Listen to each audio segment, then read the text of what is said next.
I think burning is good. I think it is good all the time for scholars and intellectuals to call a spade a spade. Not a big spoon. And we train ourselves to prepare for the worst when we see it coming. I think East Africa is hurtling down to a fascist moment. We are becoming a fascist region.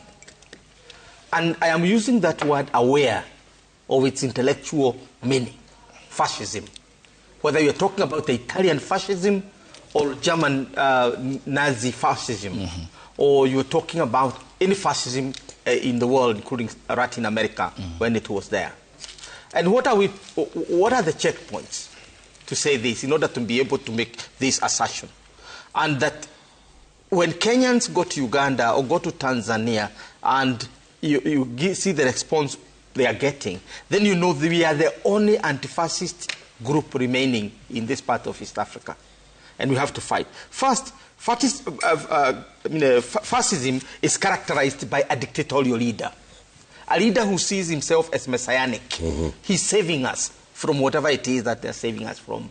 That's a dictator. Second, they try to centralize the government to themselves. Look at these trends. Everything must come from you, like you are the sun, and everything else rotate around you. And second, you have what you call autocracy.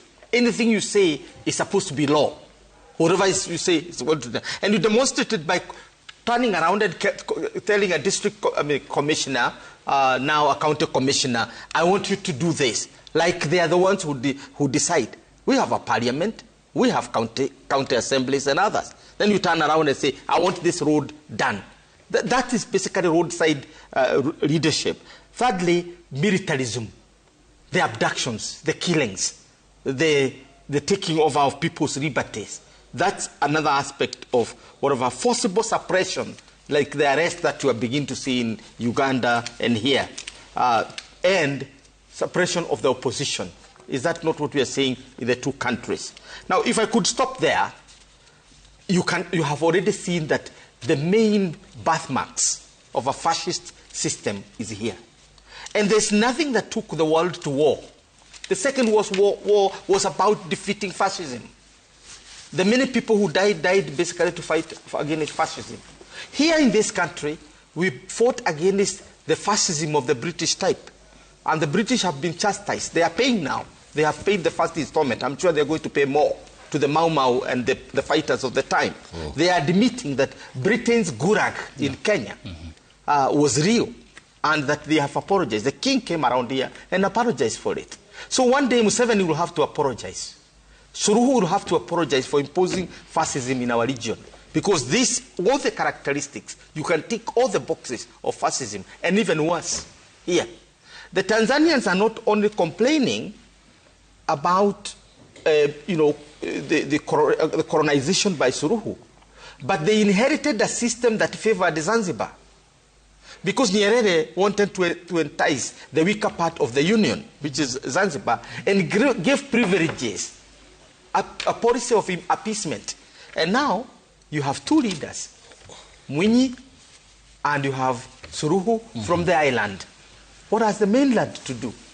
So for them, fascism is a double jeopardy.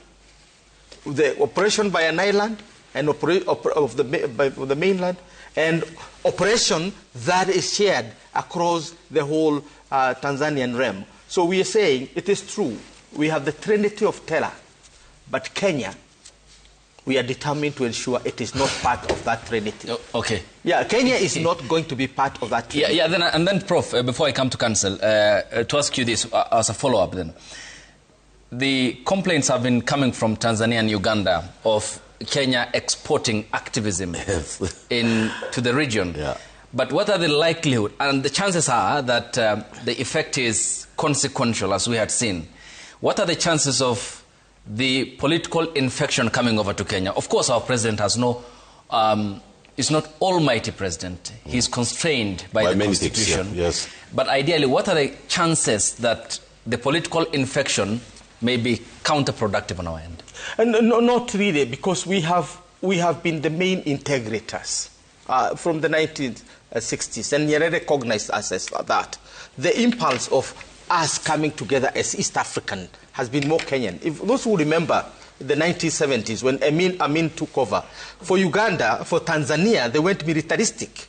For them, it was sending the soldiers to get out of Tanzania. What did we do? We gave Ugandans passports. I mean, not passports, but IDs that were Kenyan IDs.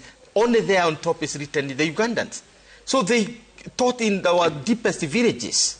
They were medical doctors They integrated into Kenya deeply. Kisa Bisiki was here in Aga Khan. Yes, Kisa Bisiki. He was a doctor here in Aga Khan. I taught with Museveni's brother Muhindo at Chagaki Secondary School, and Muhindo was a member of NRA. And I would because he was teaching English and I was teaching English. Even Museveni's family was here in Gong. Yes, I would teach on his behalf so that he got to attend the conferences in Arusha and wherever.